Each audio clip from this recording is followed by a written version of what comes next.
Olá, pessoal, boa tarde a todos. Nós vamos iniciar agora a aula de economia, aula 7, sobre mercado a termo. Então, o mercado a termo, ele definindo assim, resumidamente, é que um comprador ou um vendedor, ele faz um contrato de compra ou venda de uma mercadoria com um preço fixo para liquidação futura. Ou seja, eu vou me comprometer a comprar ou vender meu produto com um contrato que eu vou pagar ou entregar esse produto em uma data futura com um preço já pré-estabelecido.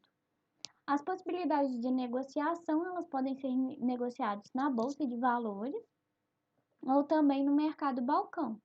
No mercado balcão aqui no Brasil, nós temos o mercado organizado e o mercado não organizado. A bolsa, ela te dá, na bolsa de valores, quando você negocia lá, ela te dá mais segurança, porque você não tem a possibilidade de de não te pagarem. Já o mercado organizado, ele não tem uma forma física de você contactar. Lógico que pode ser por corretoras, né? Que é através de corretoras, mas isso já é um contrato mais tete a tete, né? E na bolsa não, na bolsa vocês têm aquela câmara, a câmara de compensação, que ela fica responsável por toda a negociação. E também o mercado a termo, ele não tem a possibilidade de mobilidade de posições, ou seja, os contratos, eles têm, devem ser, né, liquidados na data do vencimento, então não tem a probabilidade de ser liquidado alguns meses para frente ou alguns meses para trás. Então, esse acordo ele não pode ser feito antes ou depois. Mesmo que você não tenha a quantidade certa na hora, né, de vender, de passar, ou você não tem dinheiro, esse contrato ele não te dá essa possibilidade. E também não tem a possibilidade de você repassar para outro participante. Embora alguns contratos na bolsa de valores, a liquidação ela pode ser antecipada pelo comprador, mas isso só na bolsa de valores.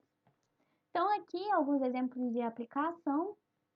Nós temos um cafeicultor, né, que ele tem a intenção de vender o seu produto, que é o café, para um comprador, seja ele torrefador, supermercados, indústrias, né, entre outros. Mas aqui eu coloquei só dois exemplos, um exemplo de um torrefador,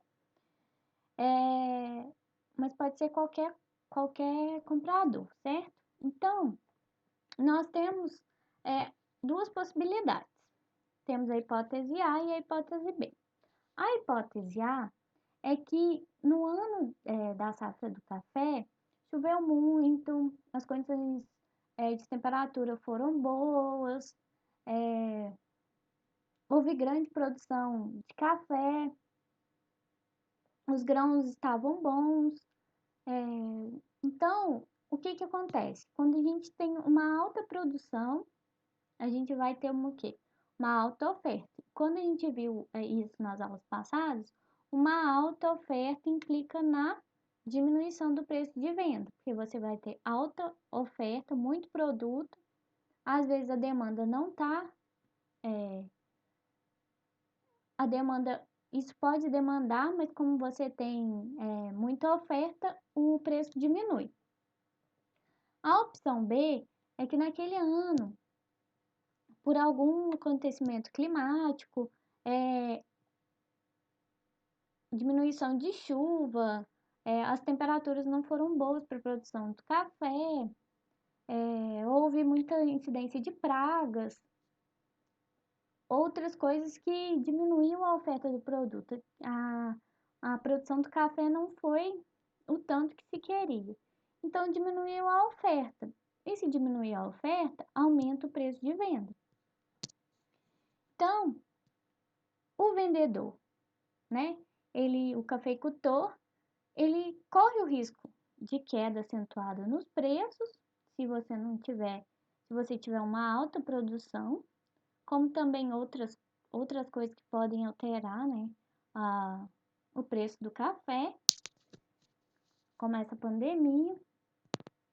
E o comprador também corre o risco de alta acentuada nos preços, como uma queda, né, na produção de café e outras coisas que podem alterar a produção do café.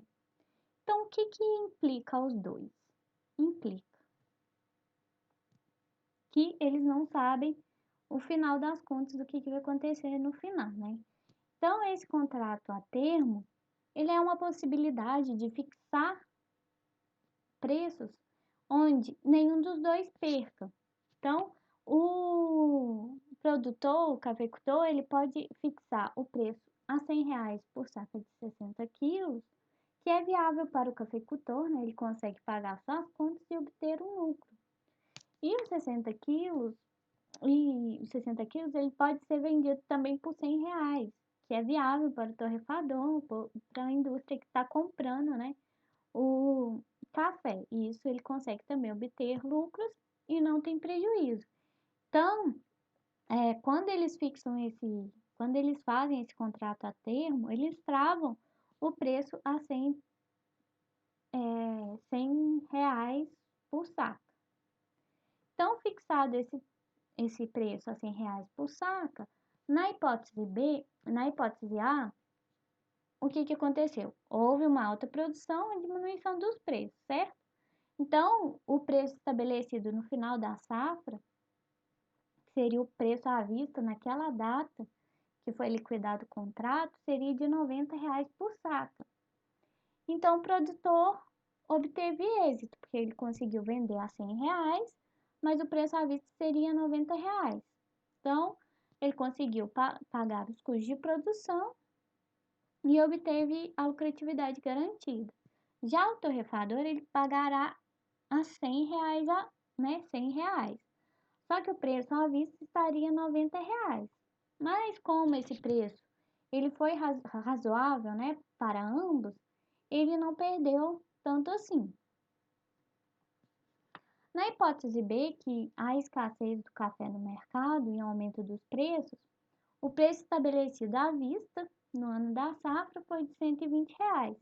Então, o tarifador, no final, ele obteve êxito, né? Que ele comprou por 100, sendo que o preço da mercadoria tinha aumentado e ele aumentou para 120.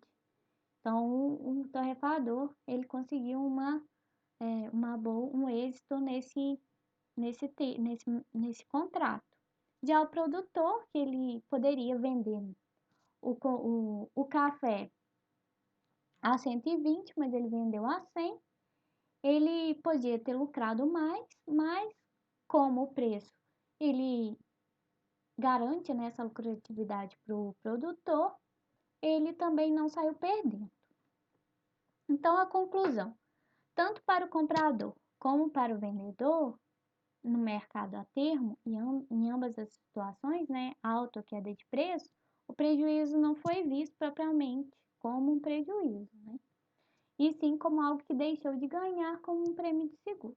Ele não perdeu, mas deixou de ganhar. Então, alguns participantes, né, nesses mercados de derivativos, eles preferem os contratos futuros, os contratos do mercado futuro, porque esses mercado a termo, né, tem essa impossibilidade de recompra e revenda.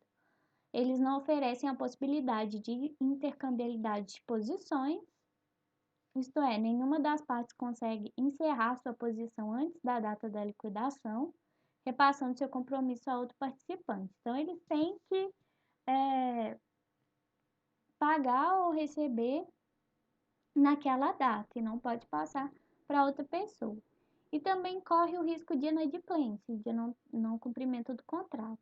Os contratos a termos existem garantias mais altas do que as que são exigidas para os futuros. Então, no sentido de aprimorar esses negócios, criou-se, né, a liquidação futura, que também surgiu o mercado futuro, que será o nosso próximo tema das nossas aulas. Então é isso. Obrigada. Até mais.